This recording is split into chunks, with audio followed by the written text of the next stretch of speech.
Jadi saya akan membacakan pertanyaan-pertanyaan yang ada di kolom chat berdasarkan urutan pertanyaan saja, berdasarkan urutan masuknya ya. Yang pertama ini dari Ibu Meiha ya, di masyarakat umum. Ini pertanyaannya, bila pasien alergi terhadap obat TB, apabila tidak menggunakan rifampicin dan isoniazid, apakah bisa sembuh dari TB? Itu pertanyaan pertama. Bagaimana cara mengetahui sembuh total dari TB? Kemudian yang ketiga, apabila dalam masa pengobatan TB masih interaksi dengan penderita TB yang lain, apakah bisa terpapar lagi atau tidak sembuh? Bila sembuh dari TB ke depan masih bisa terjangkit, TB lagi tidak? Lumayan, ada beberapa pertanyaan. Saya beri kesempatan ke Dr. Hendarsa terlebih dahulu, kami persilahkan. Ya, mengatur Dr. Sul. Yang pertama, apabila ada alergi gitu ya. Ya, ada. Itu sebetulnya kalau alergi nanti distratifikasi dulu, termasuk yang mild, moderate, atau yang severe gitu ya. Tapi kalau yang severe itu yang sampai menyebabkan TEN, yang kayak orang kebakar gitu ya, orang yang kayak keduruk.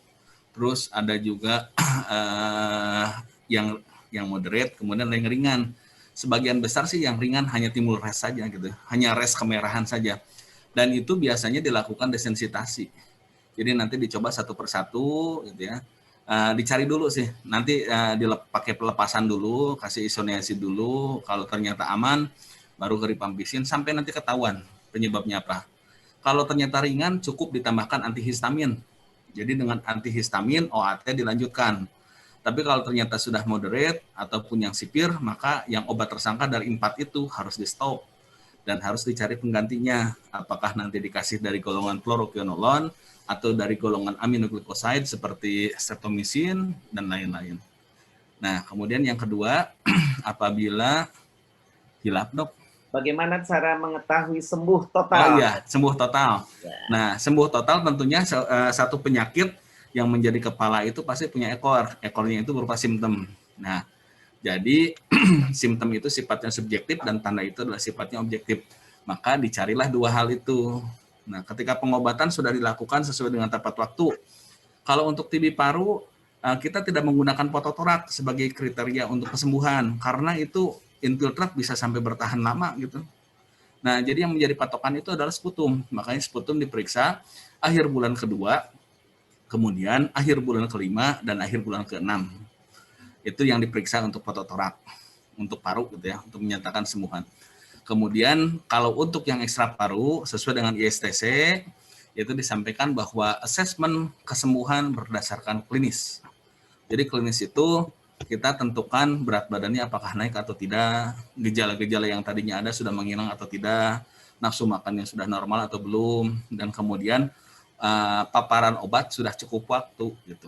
Misalnya pada beberapa guideline disebutkan kalau ekstra paru jangan 6 bulan lah, lebihin 9 bulan. Bahkan untuk spondilitis TB di mana akses vaskular masuk ke dalam tulang itu susah, lebih lama lagi diberikannya, mungkin bisa sampai 1 tahun atau lebih gitu. Kemudian yang berikutnya, Dr. Zul? Yang ketiga ini kalau masih ada interaksi nih dengan penderita TB yang lain, apakah bisa terpapar lagi gitu ya, atau tidak sembuh? Betul.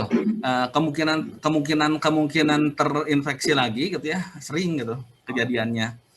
Jadi sebaiknya memang ketika ada seorang penderita TB, kita telusuri kontaknya dari mana, sumbernya dari mana, kemudian kita treat semua gitu. Dan apabila salah satu pasien kena, berarti yang serumah, kemudian mungkin yang di kantor yang erat segala macam itu harus screening gitu.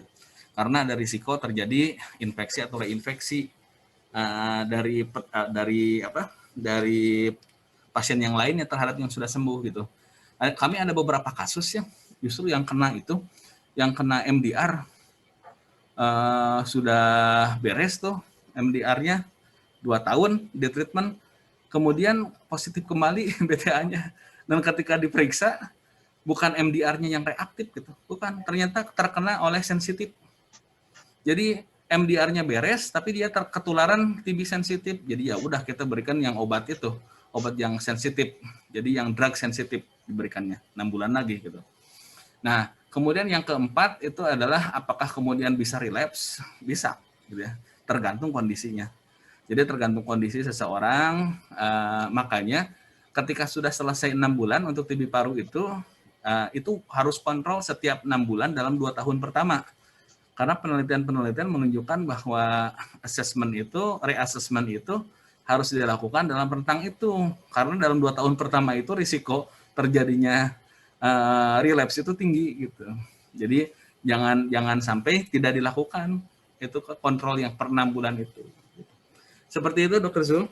Ya, terima kasih. Mungkin ada tambahan dari Dokter Nugi mengenai kasus anak nih, mengenai alergi atau sembuh total tadi. Kalau dewasa kan tidak dari foto torak. Nah, mungkin ada hal khusus mungkin yang bisa ditambahkan dari Dokter Nugi untuk pertanyaan dari Ibu Mei.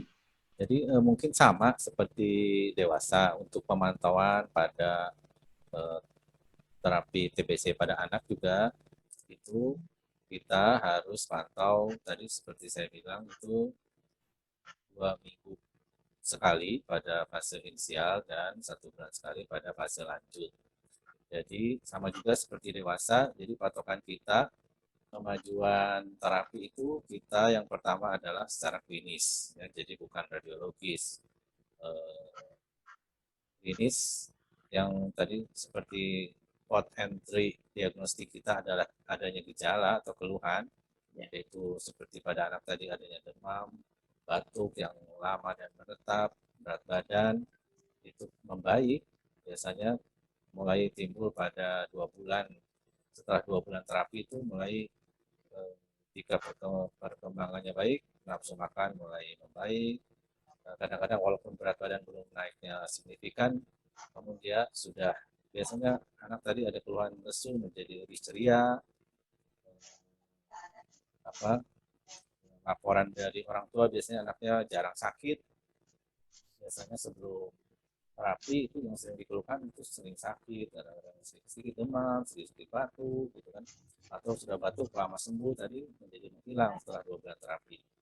Jadi secara klinis kita follow up untuk menentukan kemajuan keberhasilan terapi. Itu mungkin untuk pemantauan.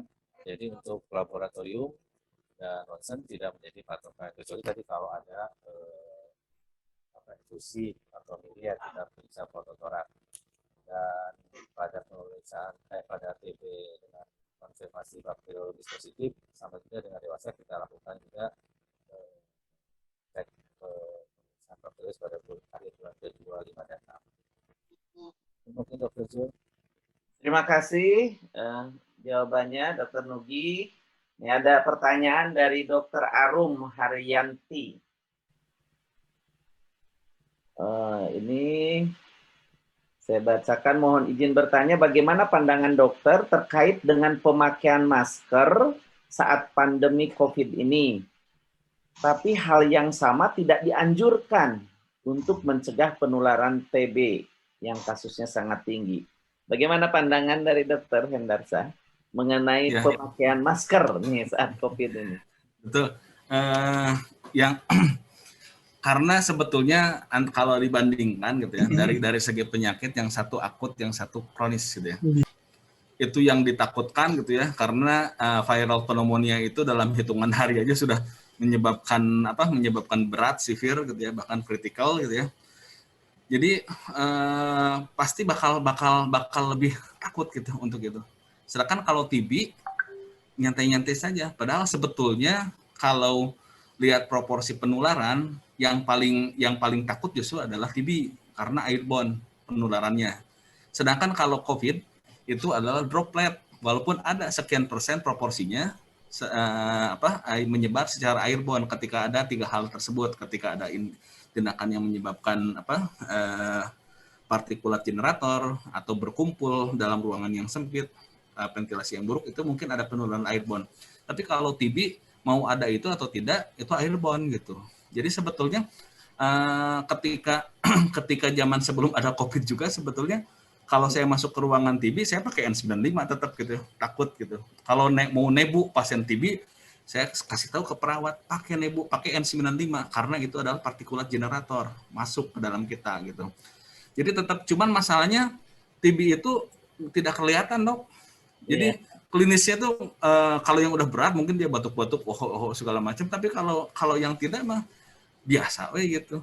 Dan makanya itulah salah satunya yang menyebabkan kenapa di kita masih tetap tinggi, gitu, Dok. Penularan lewat itu terjadi terus, gitu. Nah, jadi untuk masker sih sebetulnya dengan adanya momen COVID ini harusnya sih memang harus lebih hati-hati karena yang penularan dengan airborne itu banyak penyakitnya gitu. Salah satunya adalah COVID dan salah satunya adalah TB dan sekian persen adalah COVID. Gitu. Seperti itu, Dok. Mangga no sanes. Memang seyogianya memang menggunakan ya masker itu sebetulnya ya. Beres, betul, Dok. Enggak, nuhun. Ya, selanjutnya untuk Dr. Hendarsa juga dari, ini dokter mungkin, Dr. Siti Diani Fatia. Dr. Siti Diani menanyakan, ini kasus nih, pasien wanita 33 tahun mengalami napas pendek kurang lebih 7 bulan.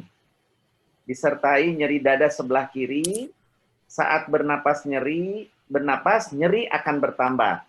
Sudah di ronsen torak, hasil kesannya bronkitis kronik lama atau KP lama. Dari hasil EKG, aritmia ringan. Troponin T kurang dari 50, PCR swab corona negatif. Tidak ada gejala sistemik TB lainnya. Berat badan malah bertambah. Nafsu makan juga baik. Nah, apakah perlu dicek bakteriologi? Tidak. Ya, oke. Enggak. Kalau yang seperti itu gejala, saya pikirkan itu bukan dari paru-parunya kalau sakit. Kenapa? Karena paru-paru itu tidak ada serabut saraf di sana. Jadi yang ada serabut saraf itu mulai pleura gitu. Makanya kalau mulai sakit, mulai ada pleuritic pain yang nyerinya nyeri bertambah pada saat inspirasi dan melingkar ke belakang, itu kita curiga udah kena ke pleura gitu. Nah, kalau kondisi seperti ini, nyerinya seperti ini, saya berpikir dari dua hal. Ada satu kemungkinan dari pleura, kalau tidak mungkin dari pleuritik dari thoracic cage-nya mungkin masih bisa. Tapi kalau ternyata foto toraknya ada gambaran TB paru lama, mungkin ini bekas TB, proses dan napas pendek gitu ya. Ini saya takutnya justru yang lainnya lagi adalah takutnya dari parunya yang mengalami fibrosis, Dok. Karena dia napasnya udah pendek. Artinya apa? Artinya compliance parunya itu yang terganggu. Itu sering terjadi. Seperti halnya pada COVID sekarang, ketika napas pasien udah pendek-pendek seperti itu, kita udah curiga nih. Ini kemungkinan besar terkena fibrosis paru nih.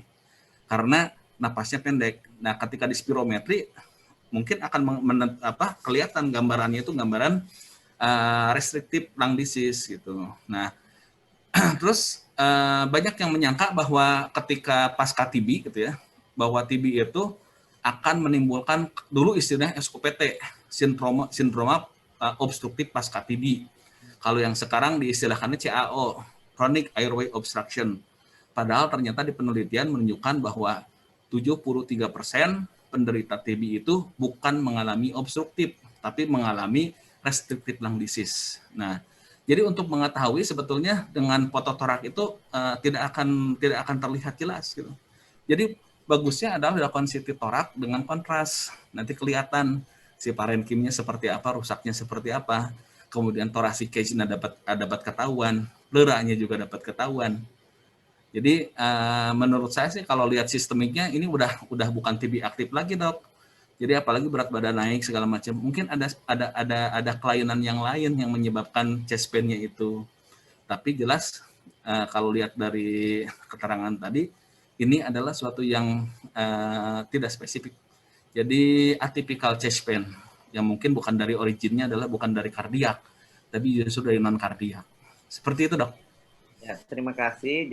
Jadi tentunya bijaksana nanti kalau Dr. Siti Diani juga merujuk kasusnya sudah complicated gini ke konsultan. Ya baik, dan tentunya tadi pemeriksaan CT torak yang kontras yang dibutuhkan. Nah, selanjutnya masih dari Dr. Siti Diani untuk Dr. Nugi. Ini kasus juga anak 4 tahun sering terlihat menarik napas panjang seperti sesak. Berat badan tetap. Tidak ada demam sama sekali. Nafsu makan baik.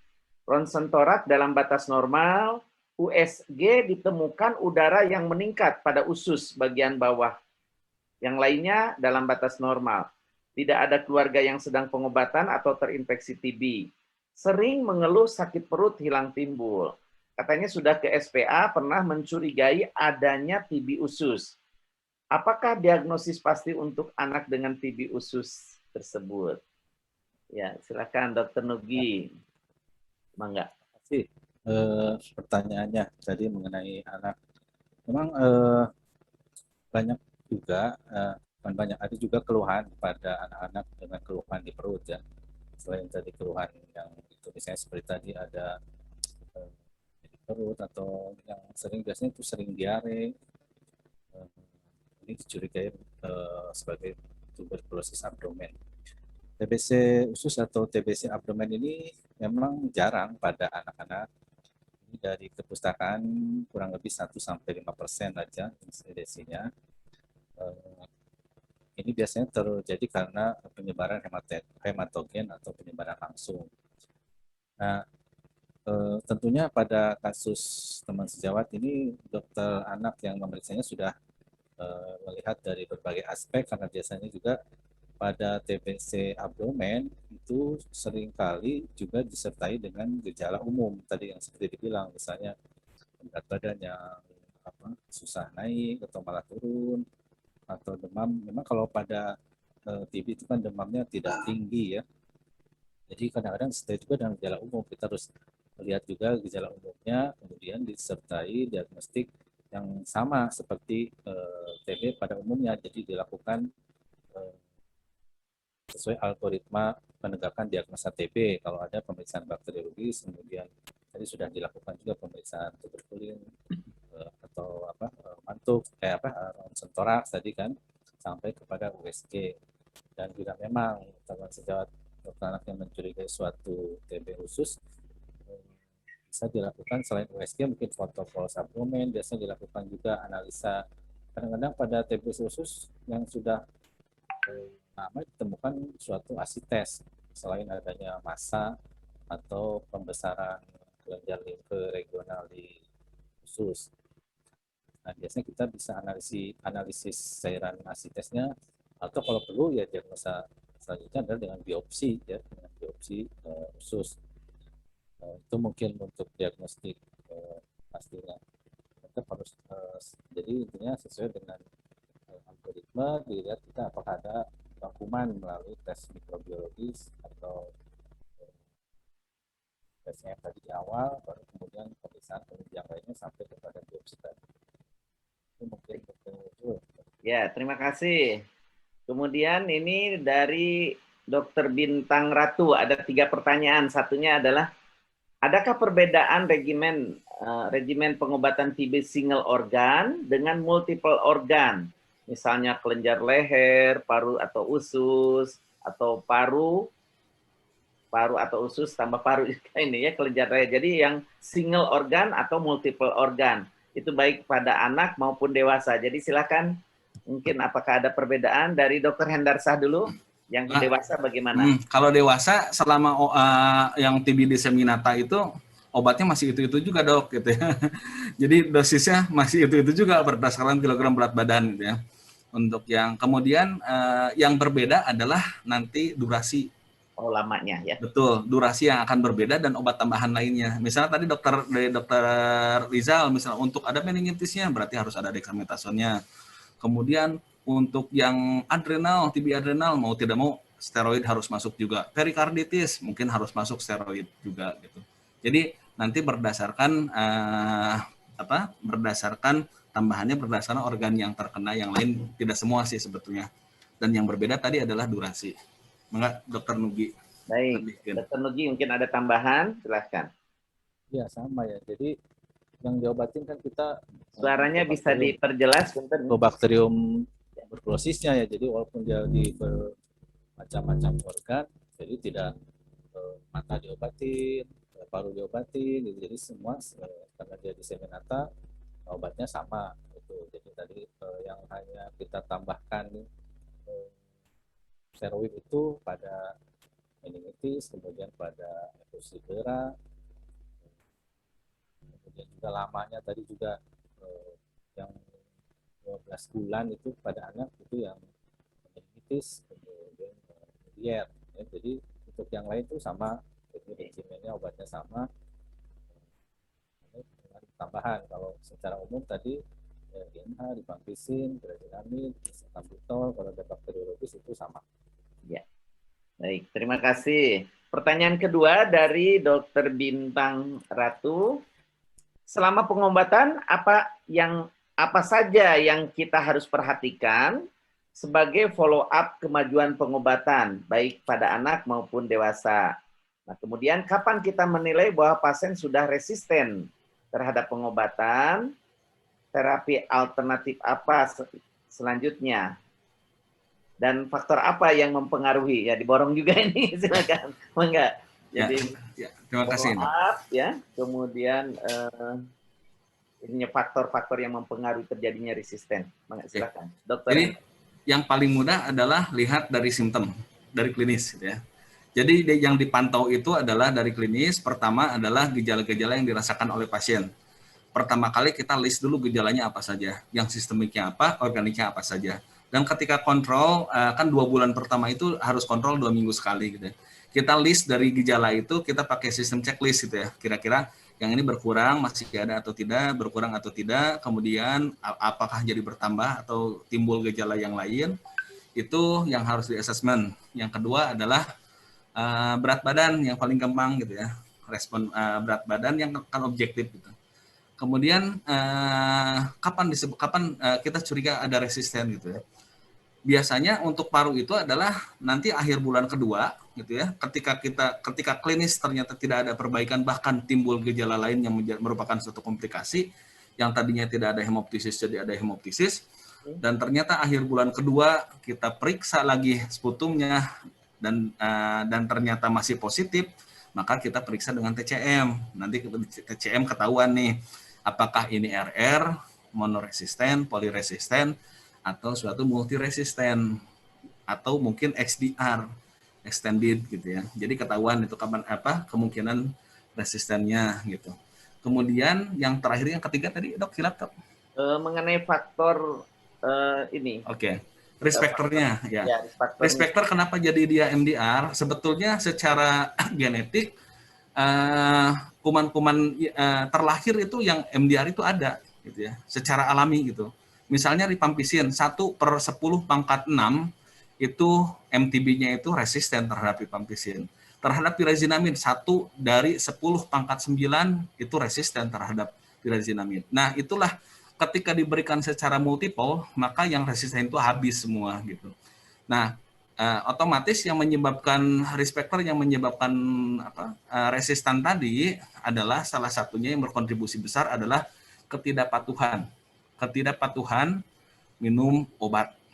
Udah dikatakan ini harus setiap hari, jamnya usahakan tetap, karena ini adalah bukan dose dependent, tapi bukan time dependent, tapi ini obat-obat itu adalah dose dependent. Jadi kalau pagi ini jam 7, besok jam 7 lagi gitu. Nah, itu yang salah satu berkontribusi yang banyak dok, salah satunya itu. Tapi ada juga hal-hal lain yang bisa menyebabkan resisten. Salah satunya adalah penyakit lain yang berkontribusi, yang menjadi memberikan kemungkinan efek itu adalah gangguan imunitas. Salah satunya adalah HIV dan diabetes. Itu punya kans yang besar untuk terjadinya mutasi. Seperti itu, Dok. Ya, terima kasih. Waktu kita 10 menit lagi dan sangat antusias ini pertanyaan-pertanyaan, jadi kalau bisa dijawab secara ringkas. Ada pertanyaan, bagaimana pengobatan TB anak atau dewasa dengan penyerta asma bronchiale? Apakah selamanya juga terapi asmanya? Ya, silakan. Ya, maka kalau asma dan TB memang suatu hal penyakit yang berbeda gitu ya. Yang satu parenkim, yang satu di airway disease gitu ya. Jadi tetap pengobatannya tetap jadi dilakukan, karena kan asma kita menganutnya adalah penggunaan kontrol dan reliever yang seimbang gitu. Jadi kalau konsepnya pencegahan, kalau jangan tunggu sesak, tapi dikonsumsi terus kontrolnya sampai nanti dilepas sampai satu saat gitu. Karena asma itu penyakit genetik, tidak akan sembuh, tapi dapat dikendalikan, bahkan tidak ada keluhan kalau sudah terkendali. Terima kasih. Selanjutnya untuk Dr. Nugi dari Dr. Bambang Soeharto. Bagaimana terapi TB anak dengan SGOT dan SGPT yang meningkat disertai pneumonia bakteri dan kaheksia umur 14 tahun? Silakan, Dr. Nugi. Ya, terima kasih. Seperti tadi juga pemantauan terapi TB itu salah satunya adalah juga memantau efek samping. Efek samping yang sering terjadi adalah hepatotoksisitas ya. Jadi anaknya bisa mual, muntah, kemudian kuning, dan kalau kita cek itu terjadi peningkatan SGOT GPT. Nah, kita mesti cari apakah keluhan ini dan misalnya kuning ini apakah karena memang efek samping dari OAT atau misalnya juga ada infeksi lain seperti hepatitis misalnya pada anak. Yang sering memang pada pemakaian OAT ini terjadi peningkatan SGOT GPT, tapi bila ringan sebenarnya kita bisa teruskan terapi sambil kita cari, kecuali kalau peningkatan fungsi hatinya itu di juknis itu lebih dari 5 kali nilai normal, itu bisa kita stop terapi, kemudian kita tata laksana hepatotoksisitasnya, biasanya dia akan di stop, obat itu akan turun beberapa hari, kemudian kita lanjutkan kembali terapi dengan dosis yang minimal, masih dalam range terapi. Itu mungkin Dr. Zul. Ya, terima kasih. Selanjutnya juga dari Dr. Bambang Soeharto, bagaimana diagnosis TB paru anak yang reagen untuk mantuk tes tidak ada? Nah, ini kesulitan kita sekarang ini. Ya, memang mantuk sini kan tidak semuanya ada, bahkan di rumah sakit pun dulu pernah kosong droppingnya gitu ya. Jadi tentunya untuk tadi di alur diagnostik itu kan sesuai dengan algoritma pemeriksaan bakteriologis dulu, kalau tidak ada kemudian lanjutkan pemeriksaan ronsen toraks dan mantuk. Jika mantuk sudah tidak ada, ya kita cari apakah ada kontak yang sangat erat sekali. Kalau kontak erat sekali disertai gejala, bila tidak ada pemeriksaan penunjang lain, bisa kita masukkan ke dalam diagnosis TB paru dan terapi. Tapi jika tidak ada kontak yang sangat erat, cuman gejala, bisa kita observasi selama 2 minggu. Jika selama 2 minggu ini menetap, bisa kita pertimbangkan untuk rujuk untuk diagnostik atau di terapi kalau tidak memungkinkan rujuk. Itu mungkin Dr. Zul. Ya, terima kasih. Selanjutnya dari Dr. Nilam Sari, SPS, ini untuk Dr. Ahmad Rizal dan Dr. Nugi. Anak dengan meningitis TBC on terapi, kemudian yang dalam perjalanan terapi mengalami perubahan berat badan, jadi apakah menurun ya? Apakah dosis obatnya yang sudah berjalan jadi berubah, disesuaikan dengan berat badannya, misalnya berat badannya menurun atau justru meningkat begitu? Bagaimana Dr. Ahmad Rizal? Bisa. Atau Dr. Nugi dulu terlebih dahulu, silakan. Anak itu kita pantau salah satunya adalah berat badan. Biasanya kan kita pantau itu kalau rawat jalan, tentunya pas kontrol sebulan sekali kita lihat berat badannya bertambah atau berkurang. Kalau bertambah, kita sesuaikan dengan dosisnya sesuai berat badan. Nah, kalau untuk rawat inap, misalnya pada pasien meningitis ini ya, tentunya tidak sehari berubah, misalnya berapa ounce terus kita rubah dosis, tidak gitu ya, karena itu kan masih akut gitu kan, kadang-kadang bisa berubah lagi besoknya. Jadi kecuali kalau misalnya berubahnya sangat banyak, lebih dari 20%, baru kita sesuaikan dosis.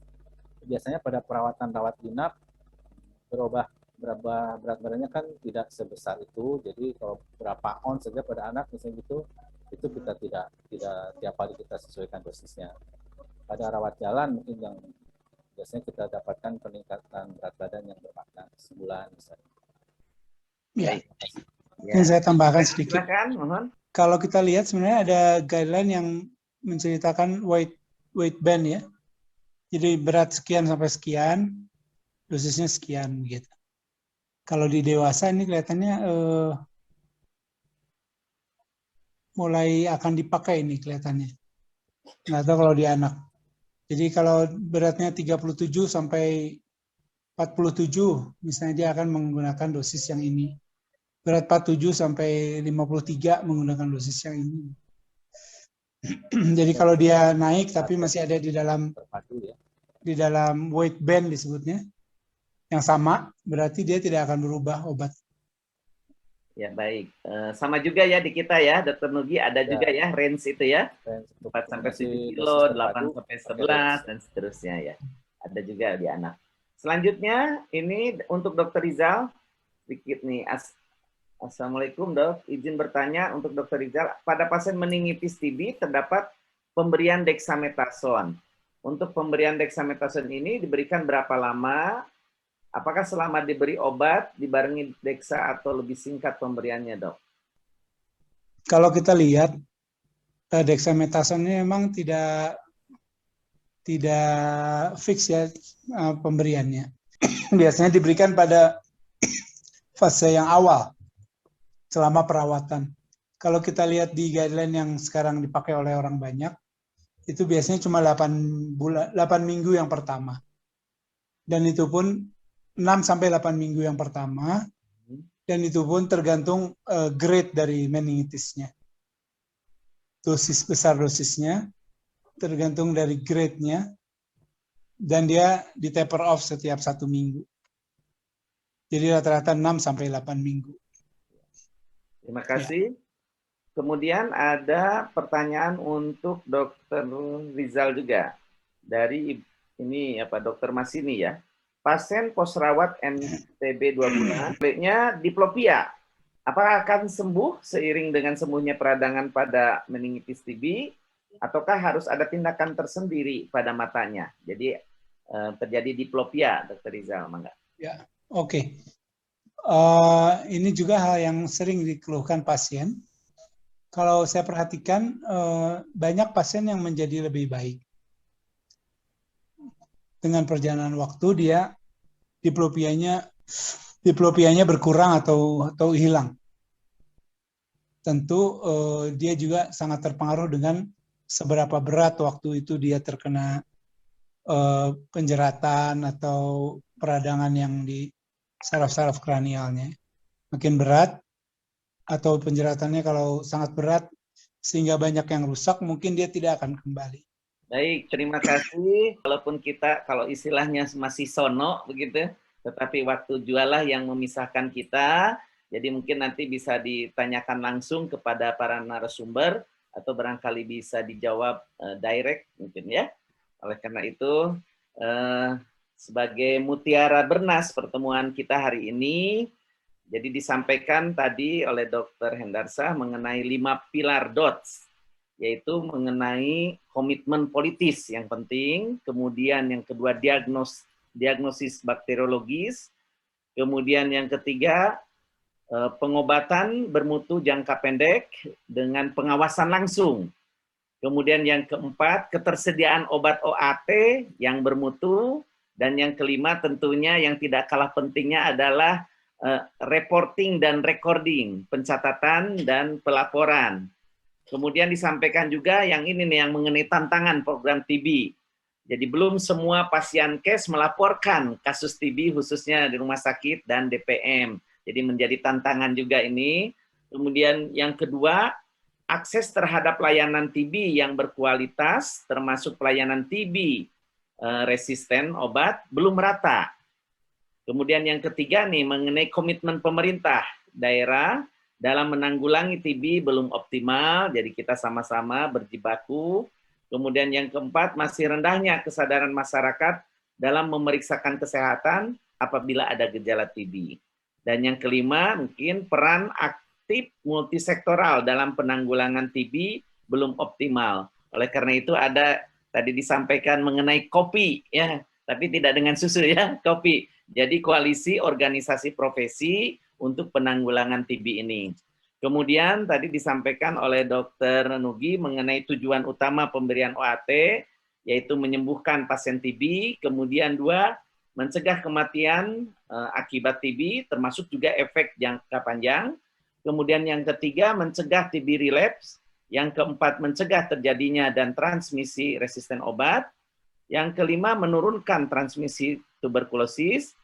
Dan keenam, mencapai seluruh tujuan pengobatan dengan toksisitas seminimana mungkin. Dan yang ketujuh, mencegah reservasi sumber infeksi di masa mendatang.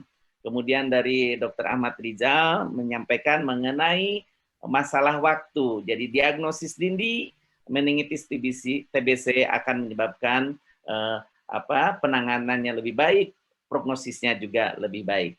Demikian yang bisa kita dapatkan pada pertemuan yang baik hari ini.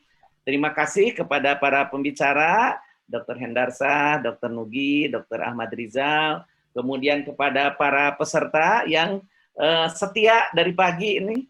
Jadi Bapak, Ibu, dan teman sejawat sekalian, terima kasih. Mudah-mudahan bermanfaat untuk kita semua, juga kepada para panitia, dan yang terakhir tidak lupa dari para sponsor kita, yaitu dari PT Dexa Medica dan PT Papros. Terima kasih atas partisipasi. Mohon maaf apabila dalam penyampaian dalam acara ini ada kekurangan. Billahi taufiq wal hidayah. Assalamualaikum warahmatullahi wabarakatuh. Terima kasih kepada semuanya.